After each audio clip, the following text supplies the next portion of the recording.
Le Seigneur soit avec vous. Et avec votre esprit. Bonne nouvelle de Jésus-Christ selon saint Matthieu.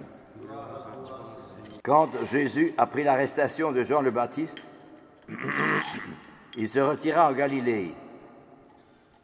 Il quitta Nazareth et vint habiter à Capharnaüm, ville située au bord de la mer de Galilée, dans le territoire de Zabulon et de Nephtali. C'était pour que soit accomplie la parole prononcée par le prophète Isaïe. Pays de Zabulon et pays de Nephtali, route de la mer et pays au-delà du Jourdain, Galilée des nations. Le peuple qui habitait dans les ténèbres a vu une grande lumière. Sur ceux qui habitaient dans le pays de l'ombre de la mort, une lumière s'est levée. À partir de ce moment, Jésus commença à proclamer « Convertissez-vous, car le royaume des cieux est tout proche ». Comme Jésus marchait le long de la mer de Galilée, il vit deux frères, Simon, appelé Pierre, et son frère André, qui jetaient leurs filets dans la mer, et c'étaient des pêcheurs. Jésus leur dit « Venez à ma suite, et je vous ferai pêcheurs d'hommes ». Aussitôt laissant leurs filets, ils suivirent Jésus.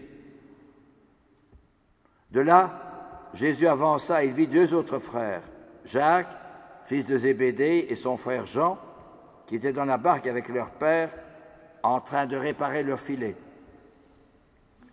Jésus les appela. Aussitôt laissant la barque et leur père, ils suivirent Jésus. Jésus parcourait toute la Galilée, il enseignait dans leur synagogue, proclamait l'évangile du royaume et guérissait toute maladie et toute infirmité dans le peuple.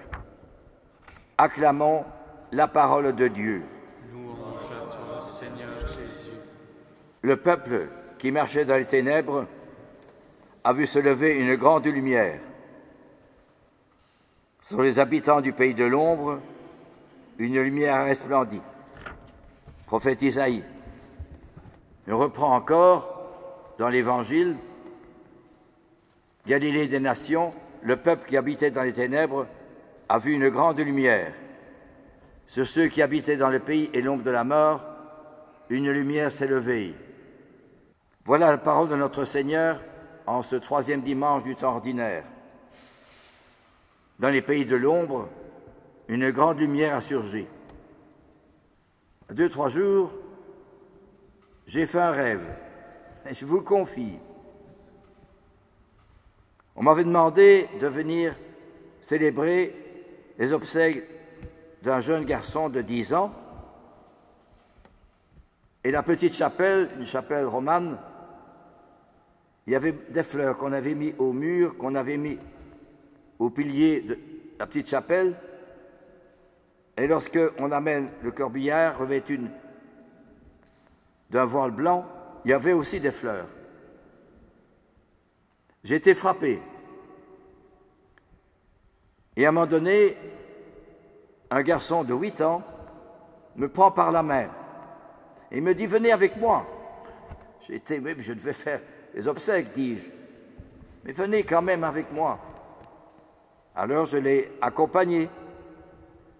Il faisait un beau soleil, le ciel bleu. Alors il m'a introduit dans un jardin où il y avait plein de fleurs. Des fleurs de toutes les couleurs. Des roses, bégonias, des tulipes, des lys, des glaïeuls, etc. J'ai été frappé. Et puis il y avait beaucoup de petits-enfants qui étaient là, bavardant, jouant ensemble, en paix, dans la gentillesse, dans l'amitié, et tous me regardaient avec un beau sourire. J'étais étonné. Et la plupart de ces enfants, ce sont des enfants avortés. Des enfants avortés. Alors le garçon me conduit au milieu. Il y avait une grande lumière, avec un enfant au milieu, dans la lumière. J'ai été étonné, j'ai été bouleversé, ébloui même. J'ai dit, qui est cet enfant? Et Jésus dit, c'est Jésus, il me dit, c'est moi Jésus. Mais Seigneur, j'ai toujours cru que tu étais à 33 ans. tu avais commencé à faire, tu avais souffert et tu es ressuscité à 33 ans. Non, dit-il, c'est moi, je suis l'enfant. Alors j'étais abasourdi, étonné. Et il me dit, si tu ne changes pas pour devenir un petit enfant, tu n'entreras pas dans mon royaume. C'est ce que j'ai dit à mes apôtres qui me demandaient qui est le premier dans le royaume. Alors j'ai été un peu bouleversé. Et alors j'ai compris que pour entrer dans le royaume, il fallait que je devienne petit. Et que aussi, que je découvre que je ne sais rien faire de bien sans Jésus. Alors à ce moment-là, j'ai compris que Jésus m'appelait encore à nouveau. Oh, j'aurais pu dire, mais Seigneur, il y a tant d'années que je m'occupe, que je suis prêtre, il y a tant d'années que je m'occupe de jeunes en difficulté, donc moi, je suis quelqu'un de bien. Pas du tout. Fais-toi petit et demande pardon. Convertissez-vous. Et alors je me suis rendu compte que je ne peux faire aucun bien sans Jésus. Et surtout en apprenant à être petit. Alors j'ai découvert que l'appel que Jésus m'adressait à nouveau, comme il l'a adressé à Pierre et à son frère André, venez à ma suite, je te ferai pêcheur d'hommes. Comment est-ce que je peux devenir pêcheur d'hommes?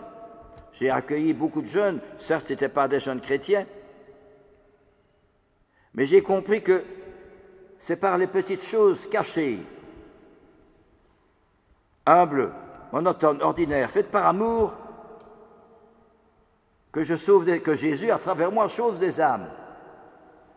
Ce n'est pas ma puissance, j'ai fait ceci, j'ai réalisé ça, pas du tout. C'est en apprenant à être petit et en découvrant que c'est Jésus qui sauve les hommes. Mais par mes petites actions cachées, ordinaires, monotones, banales, alors à ce moment-là, je travaille avec Jésus à lui sauver les âmes. Et de même, quand Jésus appelle Jean et son frère Jacques, fils de Zébédée, mais il m'appelle à nouveau, moi aussi. Viens, j'ai besoin de toi, mais à condition que tu sois petit. Regarde tous ces petits-enfants, ce sont mes amis, ça. Si tu veux être mon ami, ben fais comme eux. Et surtout, ne va pas te glorifier du bien que tu as fait. Ce n'est pas vrai, ça. C'est moi qui fais le bien. Alors j'ai compris que Jésus me demandait justement d'aimer, de chercher et d'aimer, tout ce qui est petit, tout ce qui est caché, tout ce qui est monotone, ordinaire, banal, qui ne vaut pas la peine. Bien, c'est là, et pas ailleurs, pas dans les grandes manifestations. Il s'en fout des manifestations et des grands trucs, c'est vrai. Mais dans la solitude, dans la vie banale, monotone, ordinaire, je ne vois rien, je comprends. Mais c'est à ce moment-là que Jésus me tend la main et me dit, si tu es petit, bien avec moi, tu vas travailler à sauver des âmes.